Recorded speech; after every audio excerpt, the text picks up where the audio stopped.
যাকে জীবন দিয়ে ভালোবাসছো সেও তোমাকে আঘাত দিতে পারে, কিন্তু জগতে একজন আছে। হরি বল, হরি বল। ইহজগতের মানুষ আমরা আমরা প্রতিটা মুহূর্ত পরিস্থিতির সাথে সাথে আমরা বদলে যাই। তার প্রমাণ একটা ছোটোখাটো দৃষ্টান্ত দিয়ে বোঝায় মা। একটা শিশুর সামনে, ছোট্ট একটা বাচ্চার সামনে যদি দামি খেলনা আর অনেক টাকা দেন, দেখবেন বাচ্চা কোনটা আগে নেবে? একটা শিশু কোনটা আশ্রয় করবে? দামি খেলনা আর টাকা আছে, এত টাকা রেখেছেন সামনে, কোনটা ধরবে? খেলনা।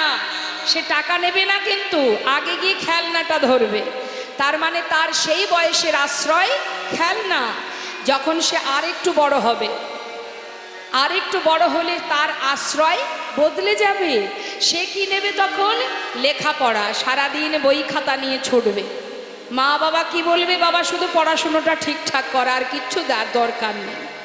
তার মানে তার আশ্রয় বদলে গেছে। তো কখন বদলেছে? সময়ের সাথে সাথে। হ্যাঁ, তার মানে দুইবার বদলালো। একই ব্যক্তি দুবার বদলে গেলাম, তাই তো? আবার সেই ব্যক্তি যখন আরো বড় হবে, যখন বিবাহ হবে, ছেলে মেয়ে হবে, তখন কি সে আর খেলনা নিয়ে বসে থাকবে? তখন তার আশ্রয় আবার বদলাবে, পরিস্থিতি বদলে দেবে। পরিস্থিতি কোথায় নিয়ে যাবে? আশ্রয় করবে কি? টাকা। কোথায় পাবো টাকা? ছেলে মেয়ে আছে, ঘরে পরিবারে মা বাবা আছে, তাদের মুখে অন্ন জোটাতে হবে। দেশে হোক বিদেশে হোক, টাকার পিছনে ছুটবে। তার মানে এক জীবনে বাবা 3 বার বদলে গেলাম আমরা। তার মানে কতবার বদলাচ্ছে মানুষ? সেই ব্যক্তি যখন আবার বৃদ্ধ হয়ে যাবে, মনে করুন চলার শক্তি আর নেই, ঘরের এক কোণে পড়ে থাকে, কেউ দিনে খেতে পারে, না হলে আর চলতে পারে না। তখন যদি কোনো ব্যক্তি তাকে 1 লাখ কি 2 লাখ টাকা দিয়ে বলে যে মা কি বাবা, আপনার মনে অনেক স্বপ্ন ছিল, আপনার এখনো পূর্ণ হয়নি, তা আপনাকে এই 2 লাখ 5 লাখ টাকা দিচ্ছি, আপনার মনে যা যা বাসনা আছে আপনি পূর্ণ করে নিন, কিন্তু একটা শর্ত, যে কদিন আপনি আর বাঁচবেন, এই কয়দিন আপনি আপনার পরিবারকে আর পাবেন না। কি চাইবে মা? শেষ বয়সে মাতা পিতা কি চান? টাকা নিয়ে চলে যাবে ছেলে মেয়ে ছেড়ে? বাবা টাকার দরকার নেই, যে কদিন বাঁচবো আমি যেন আমার ছেলে বৌমা নাতি পুতি আত্মীয় পরিজন তাদের কাছে থাকতে পারি। কি তখন কি আর টাকার পিছনে ছুটবে? তাহলে যে ব্যক্তি টাকার পিছনে ছুটতো, আজ তার কাছে টাকার কোনো মূল্য নেই। তার কি দরকার? আমি যেন আমার সন্তানের কাছে থাকতে পারি, তাই না মা? তাহলে এক জীবনে আমরা এই মানুষ 4 বার বদলে গেল। তাই তুমি যদি মনে করো কাউকে ভরসা করবে, নির্ভরশীল হবে, সে যখন তখন পরিস্থিতির কারণে বদলে যেতে পারে। বিশ্বাস করবে, সে বদলাতেই পারে, বদলে যায়। কিন্তু জগতে একজন আছে, হরি বল, হরি বল, সে কখনো বদলায় না, সদা সর্বদাই। আহা,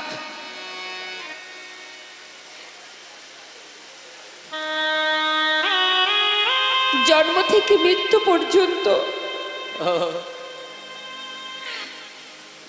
তোমাকে পাঠানোর মাত্রই, তোমাকে নিয়ে যাওয়া পর্যন্ত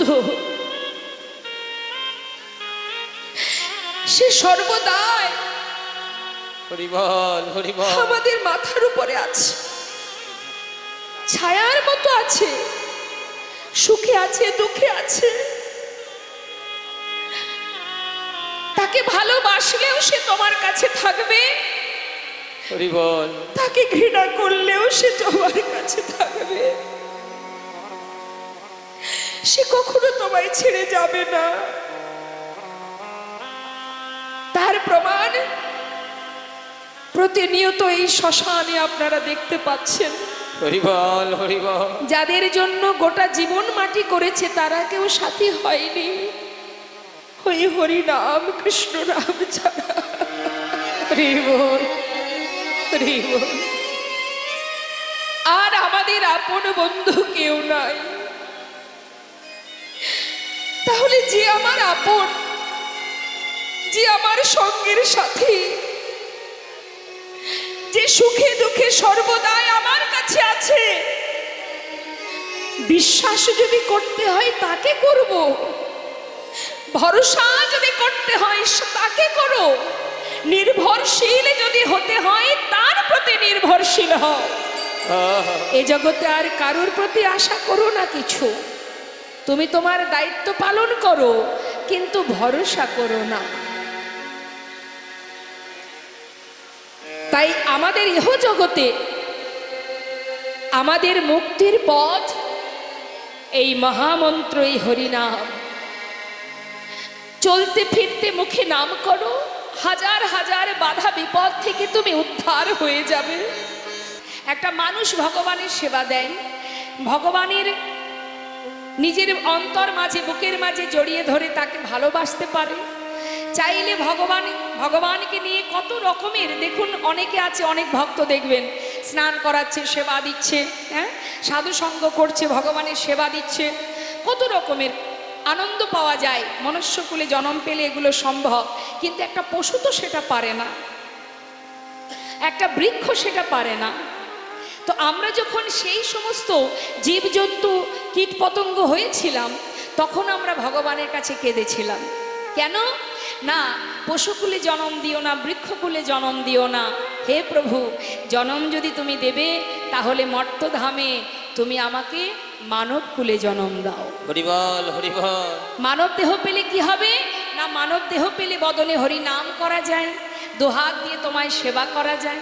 হ্যাঁ, এগুলো চেয়েছিলাম বলে পেয়েছি, সাধনা করেছি তাই পেয়েছি, কিন্তু সময় খুব কম। মা, পরীক্ষায় মাত্র 3 ঘন্টা সময় পাওয়া যায়, কিন্তু সেই 3 ঘন্টা পরীক্ষার জন্য লেখাপড়া করতে হয় 1 বছর ধরে, তাই না?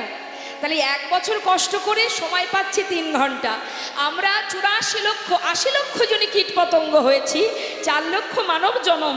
তা এই যে আমাদের কলিহত জীবের পরমায়ু কতটুকু? 100 বছর। এর মধ্যেই আমাদের ভজন সাধন করে গোবিন্দ চরণে পৌঁছাতে হবে। তাহলে সময় কিন্তু খুব কম। এই অল্প সময়ের মধ্যে আমরা যদি অবহেলা করে নষ্ট করে দিই, হেলায় সময় নষ্ট করে দিই, শাস্ত্রী বললেন, দিবস রজনী আবলো তাবলো পাঁচালো পড়িতে পারো, তাহার ভিতরে একবারও কি গোবিন্দ বলিতে না। হরি বল, হরি বল।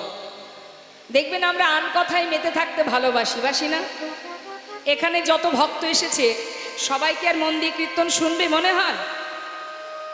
কেউ এসেছে একটু টাইম পাস করতে, কেউ এসেছে আশেপাশে পাড়ার খবরাখবর নিতে, আবার কেউ এসেছে কীর্তন শুনতে। যারা প্রকৃত কীর্তন শুনতে আসবে তাদের মাথাটা এদিক থেকে এদিকে যাবে না, সোজা থাকবে, যেখানে কৃষ্ণ কথা হচ্ছে সেই দিকে তার লক্ষ্য থাকবে। কিন্তু যার মন চিত্ত, যার চঞ্চল, সে কিন্তু সর্বক্ষণ তার মনটা এদিক ওদিকে ঘুরবে। তা মাগো, ভক্ত হওয়া সহজ কথা নয়। এত সাধনার ধন, কলিযুগে বৈষ্ণব মহাজন বলিনি, কৃত্যে যদ্ধায়তি বিষ্ণু ত্রেতায় যজ্জতে মক্ষ তাপরে পরিচর্যং কলো তদ্ধরি সংকীর্তনং। হরিনাম করো, হরিনাম মহামন্ত্র জপ করো, তাতে কি হবে? হরিনাম করলে কি হবে? শাস্ত্রে বললেন, দান ব্রত তপতীর্থ ক্ষেত্রাদি নাঞ্ছা যায় স্থিতা শক্তয় দেব মহাতাং সর্বপাপ হর শোভা রাজস্ব অশ্বমেধানং জ্ঞান অধ্যত্ত বস্তুন আকৃষ্ট হরিনামে স্থপিত শেষ নামেশু।